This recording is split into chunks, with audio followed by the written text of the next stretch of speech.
A Federação Nacional das Trabalhadoras Domésticas registrou aumento no número de denúncias de violações dos direitos das empregadas domésticas durante a pandemia. Patrões têm feito exigências abusivas. No meio de uma pandemia mundial, Luciene teve a saúde colocada em risco pelo antigo patrão. A família escondeu que ele estava contaminado com a Covid-19 para que a doméstica não parasse de trabalhar. Ela pegou a doença e, mesmo assim, a patroa exigiu que Luciene continuasse trabalhando. Nesse período dos 14 dias de isolamento, ela queria que eu retornasse ao trabalho. Eu falei, não, eu vou ficar os 14 dias em casa para não correr o risco de levar para outras pessoas, que eu não quero cometer a mesma imprudência que vocês cometeram. Vocês omitiram a doença para mim até o último minuto, falaram que era gripe, me infectaram e eu não vou fazer a mesma coisa com as outras pessoas. Ela simplesmente falou para mim o seguinte, se você não vir trabalhar, eu vou arrumar uma outra pessoa porque eu não posso ficar sozinha. De acordo com a Federação Nacional das Trabalhadoras Domésticas, aumentaram as denúncias de violações de direito durante a pandemia do novo coronavírus. Em muitos casos, elas relatam ser impedidas de voltar para casa. Os empregadores exigem, que as trabalhadoras fiquem direto na casa deles, Eles não querem que elas se exponham no transporte público para evitar a contaminação da família dele, E aí também alegam a família dela, mas aí eles esquecem que o trabalho doméstico ele não é essencial nesse momento de pandemia. Não é. Então, se uma trabalhadora doméstica ela não vai ao local de trabalho, qual é o colapso que pode existir naquele local de trabalho? Nenhum. O trabalho escravo doméstico é a terceira maior causa de resgate urbano de trabalhadores no Brasil. Fica atrás apenas das vítimas encontradas na indústria têxtil e na construção civil. O levantamento é do Ministério Público do Trabalho. Apesar de a Covid-19 trazer novas necessidades a empregadores e empregados, os direitos trabalhistas continuam valendo, sem mudanças. A jornada não deve ultrapassar 8 horas diárias e 44 horas semanais, com horário de almoço e 11 horas de intervalo entre um dia e outro de trabalho. Horas extras resultam no acréscimo de 50%. Não há impedimento para dormir na casa do patrão, mas a jornada deve ser obedecida. É preciso ter ao menos um descanso por semana.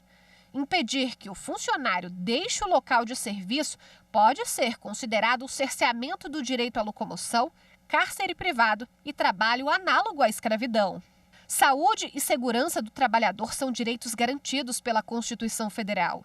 É obrigação do patrão fornecer equipamentos de proteção como máscaras e luvas. No início da pandemia, na lei que estabeleceu medidas de combate ao novo coronavírus, também foi previsto que o empregado que tiver falta por causa da Covid-19 não pode ter descontos no salário.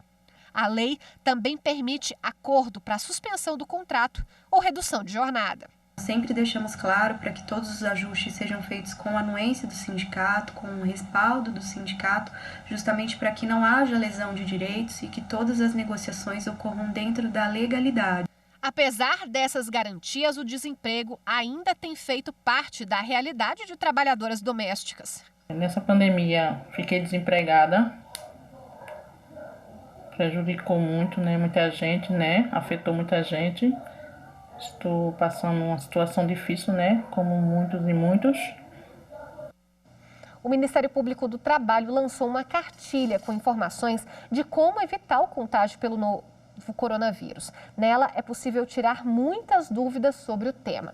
A gente destaca também os canais de denúncia, o Disque 100 dos Direitos Humanos, além do aplicativo MPT Pardal.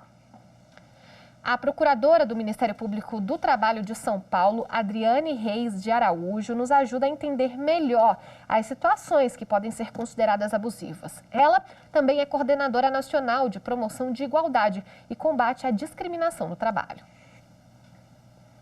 O trabalho doméstico se caracteriza por ser um trabalho precário e um trabalho com alto índice de informalidade em nosso país, o que faz com que essas trabalhadoras sejam mais suscetíveis à pressão para o retorno ao trabalho. As situações abusivas que nós temos constatado têm sido a obrigação da trabalhadora realizar a sua atividade nesse momento de quarentena, ainda que ela esteja doente, ainda que ela se submeta a um transporte público e pior, quando ela tem pessoas na sua família, crianças, idosos, pessoas com deficiência, que são dependentes dela e cujos serviços nesse momento estão fechados. Além dessa situação abusiva, nós temos aquela pressão de algumas famílias para que a trabalhadora, de modo contrariado, não dialogado, ela se insira no ambiente familiar de maneira permanente, ou seja, passe a residir na residência dessa família. Aí nós temos situações de sobrejornada, situações de ausência de cuidados com os familiares dessas trabalhadoras, em alguns casos, ou então a necessidade dela se afastar do próprio ambiente familiar. Os casos de abuso podem ser denunciados ao Sindicato das Trabalhadoras Domésticas, como algumas ONGs que fazem atendimento, cito como exemplo a ONG Temis, ou ainda ao Ministério Público. O Ministério Público atua nos casos mais graves, quando, por exemplo, temos situações de trabalho escravo doméstico.